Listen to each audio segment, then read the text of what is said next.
Welcome to Part 2, The Clinical Mind. In the first section, we talked about the technology. Now, we shift our focus to something even more important, the nurse. Because artificial intelligence does not make decisions, people do. In this section, we will explore an important gap, the difference between how we teach AI in the classroom and how nurses experience it in real clinical environments. In school, AI may appear as a simulation tool. In the hospital, it may influence staffing, risk scores, and patient safety decisions. That difference matters. And because of it, we need a new cognitive standard for our profession.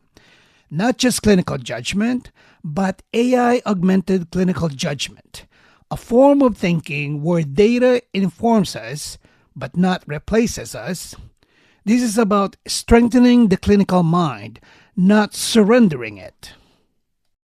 We are experiencing something I call a translation gap. In school, we often use AI as a learning tool. It might help analyze your performance in a simulation. It may give feedback on decision making.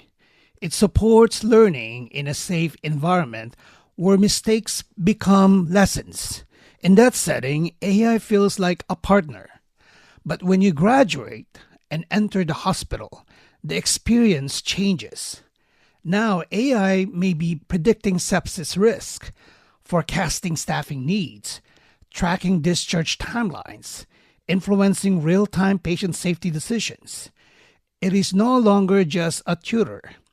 It becomes part of the operational system, and that shift can be overwhelming. Because the stakes are no longer academic, they are clinical. This creates a gap.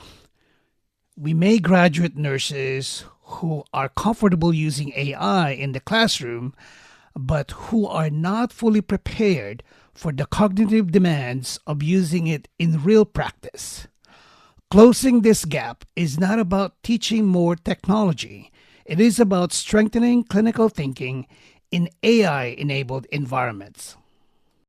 When we don't close the translation gap, something very real can happen. It's called decision paralysis. Imagine you're a new nurse at the bedside. The AI system flags your patient as high risk for deterioration.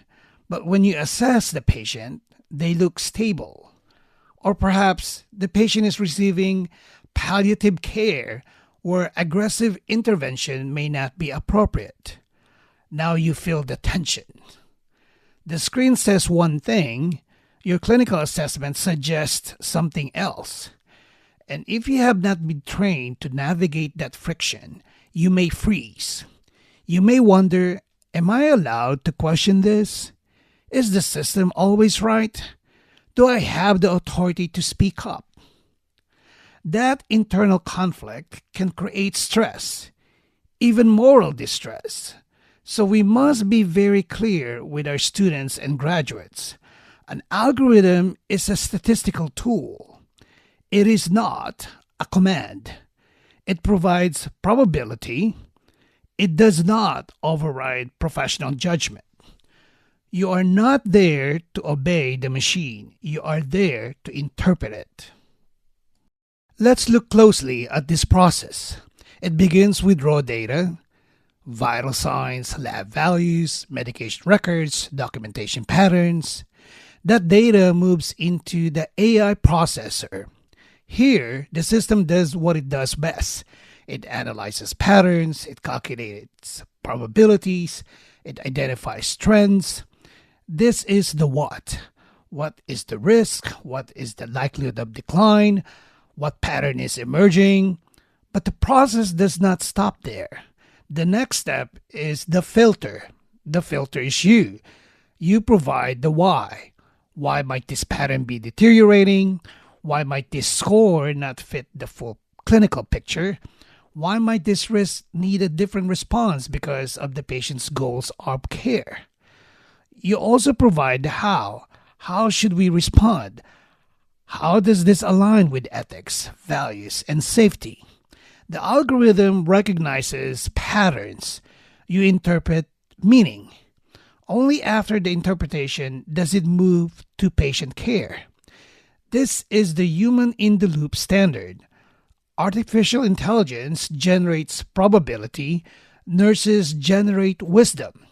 And that is why we do not compete with the machine, we complete it. For those who worry that artificial intelligence might replace nursing intuition, let me show you something powerful. Consider a tool called Concern. This clinical decision support system does something remarkable. Instead of looking only at the vital signs, it analyzes patterns in nursing documentation. How often are you checking on the patient? Are your notes becoming more detailed? Are you charting subtle changes in behavior or comfort? In other words, it measures something we often describe as nursing worry. That feeling when something is not quite right, even if the numbers look normal. What researchers found is that this intuition leaves a data trail. Your increased vigilance, your documentation patterns, your narrative choices. Artificial intelligence can detect those patterns and flag concern earlier. This tells us something important. Nursing intuition is not magic. It is advanced pattern recognition, built from education, experience, and observation. And now, technology can help make that invisible expertise visible. Instead of replacing intuition, AI can strengthen it. It can provide objective evidence to support what you already sensed that something was just not right. With every advancement comes responsibility. And in this new landscape, there is important safety risk we must understand. It's called automation bias. Automation bias is the natural human tendency to trust a computer output simply because it comes from a computer. It happens when we start believing the screen more than our own clinical assessment. Imagine this. The system says the patient is stable, but something feels off to you. Their breathing seems different, their skin tone looks slightly gray, their behavior was changed. If you silence your assessment because the algorithm says everything is fine, that is automation bias. It's not a failure of intelligence, it's a human tendency. But in nursing, we cannot surrender judgment. Artificial intelligence is a tool. It is not the final authority. Interrogating an AI output, asking, does this make sense? Does this match what I'm seeing? Is not resistance. It is professional competence. Strong nurses do not compete with technology. They critically engage with it. Because we stop questioning the machine, we stop practicing clinical judgment. And clinical judgment is the heart of patient safety. We can summarize this entire section with one simple equation. Algorithmic probability plus nursing context equals safety. Let's break that down. The algorithm gives you probability. It identifies patterns. It flags risk. But probability alone is not enough. Without context, it can lead to false alarms, unnecessary interventions, or confusion. Now consider the opposite. If we rely only on context, only what we see in the moment, we may miss subtle warning signs that develop quietly over time. Context alone is not enough either. Safety happens when both come together. The system identifies risk, the nurse interprets meaning. Research shows that without the nurse's ability to contextualize data, artificial intelligence can actually increase hesitation instead of action. But when we combine probability with professional judgment, we reach the gold standard of modern nursing practice. Care that is proactive, care that is precise, and care that remains deeply human centered. Let's pause and reflect on what we just discussed. Here's our guiding question. What is a primary risk associated with automation bias in AI enabled clinical systems? A. Increased documentation time. B. Over reliance on AI outputs without critical evaluation.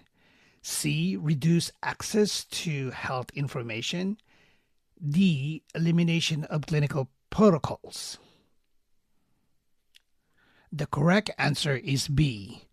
Over reliance on AI outputs without critical evaluation. And here's why that matters. Algorithms operate on probability. They calculate patterns, they estimate risk, but probability is not certainty. If we accept an output without asking questions, without comparing it to our assessment, without considering the patient's context, we risk trusting the screen more than the person in front of us. That is where the decision paralysis begins. Automation bias is not about technology being wrong. It is about us stepping back from our role. And in nursing, stepping back from our judgment means stepping back from our responsibility. Artificial intelligence can inform us, but it cannot replace our thinking. The goal is not to ignore the machine. The goal is to engage it critically, confidently, and ethically. Because in modern nursing practice, judgment is not optional. It is amplified.